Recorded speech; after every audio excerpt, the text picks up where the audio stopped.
Gauss law से Coulomb's law बनाना है या कूलम्स लॉ से गॉस लॉ बनाना है? जी हाँ, गॉसेस लॉ और कूलम्स लॉ एक दूसरे के कॉम्प्लीमेंट्री हैं, एक ही बात है। हम ये बात बोल सकते हैं कि एक ही बात को दो अलग अलग एक्सप्रेशन में एक्सप्लेन किया गया है। तो आज के बाद ये मत समझना कि गॉस लॉ अलग बात है और कूलम्स लॉ अलग बात है। इससे ये बनाया जा सकता है और कूलम्स लॉ से गॉस लॉ बनाया जा सकता है। Both are complementary to each other. तो आइए अब समझते हैं कि गॉस लॉ से कूलम्स लॉ कैसे बनाया जा सकता है। स्टार्ट करते हैं टॉपिक।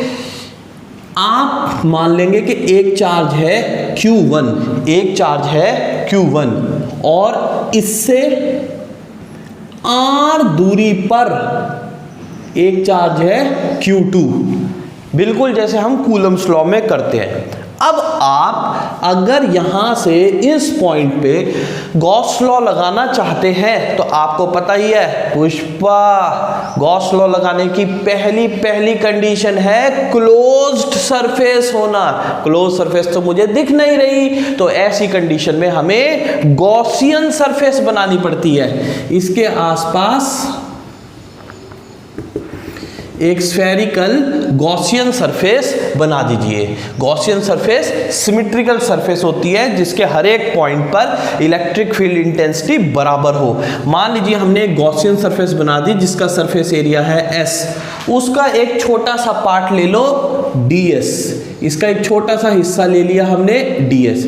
इस चार्ज की वजह से इलेक्ट्रिक फील्ड इंटेंसिटी बाहर की तरफ E और उसकी डायरेक्शन r कैप, सरफेस की perpendicular direction n cap ds vector. तो ये हो गया, ये भी बाहर की तरफ, सरफेस की डायरेक्शन भी बाहर की तरफ, तो दोनों के बीच में एंगल क्या हो जाएगा? 0।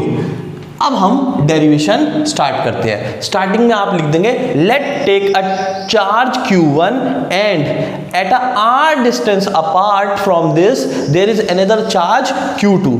Draw a Gaussian surface in a form of a sphere and electric field intensity is moving outside with direction r cap and surface direction n cap.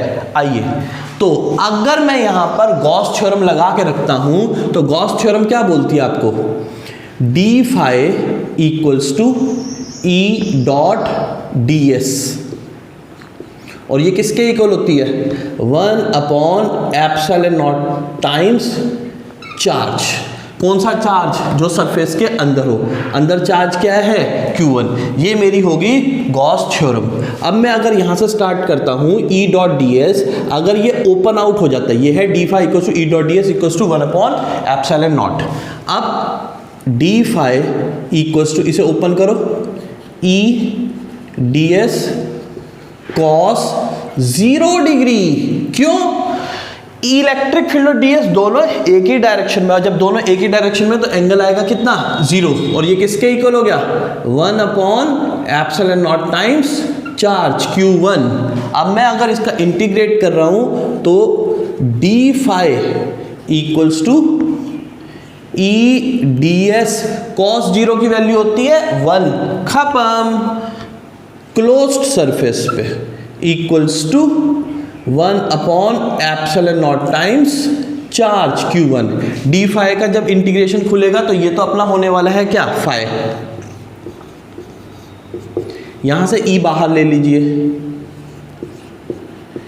Equals to 1/ε0 times Q1। अब अगर मैं इसको खोलता हूं, छोटी सी सरफेस पे flux है कितना? छोटी सी सरफेस पे फ्लक्स है कितना? d phi। पूरी सरफेस पे फ्लक्स कितना? phi। यहां E। छोटी सरफेस का सरफेस एरिया यहां पे दे रखा है ds, पूरी सरफेस का सरफेस एरिया s। और अगर मैं उसको ओपन आउट करूंगा, surface area of a sphere, surface area of a sphere 4πr²। ये ओपन आउट हो जाएगा 4πr² equals to 1/ε0 times charge Q1। तो यहां से अगर मैं E की वैल्यू निकालता हूं, E की वैल्यू आएगी 1/, ये पूरी वैल्यू यहाँ आ गई, 1/4πε0 Q1/r²। ये मेरी E की वैल्यू आ गई।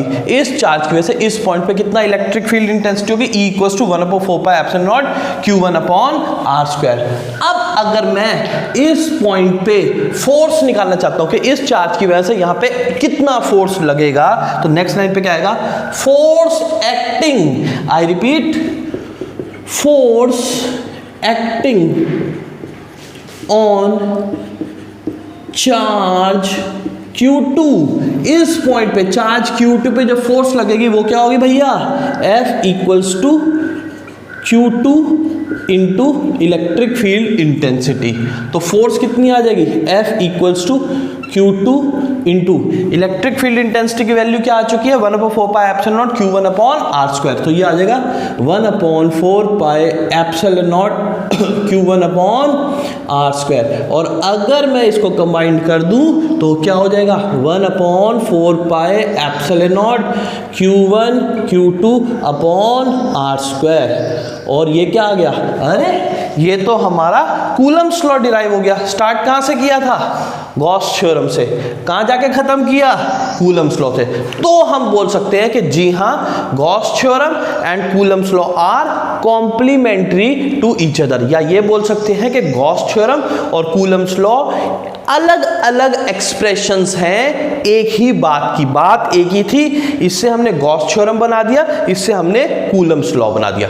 Thank you.